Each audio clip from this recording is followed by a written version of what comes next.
પંથકમાં મેડિકલ વેસ્ટનો જથ્થો જાહેરમાં ફેંકી દેવાતા રોષ। થરાદના કરણાસરથી પડાદર રોડની બાજુમાં મેડિકલ વેસ્ટનો જથ્થો જાહેરમાં ફેંકી દેતા લોકોમાં રોષ ફેલાવવાની સાથે સાથે આરોગ્ય વિભાગની ઘોર બેદરકારી સામે આવી રહી છે। કોઈ શખ્સે દવા, ગોળીઓ, ઇન્જેક્શન અને ખાલી બાટલાઓ સહિતનો મેડિકલ વેસ્ટનો જથ્થો જાહેરમાં ફેંકી દીધો હોય। આ જથ્થો રખડતા પશુઓ આરોગી જવાથી પશુઓને કોઈ જાનહાનિ થશે તો શું આરોગ્ય વિભાગ જવાબદાર બનશે કે કેમ?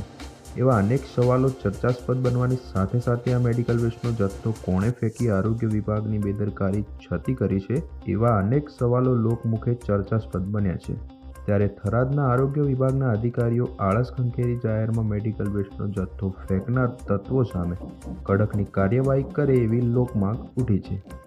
અહેવાલ અરવિંદ પુરોહિત, થરાદ।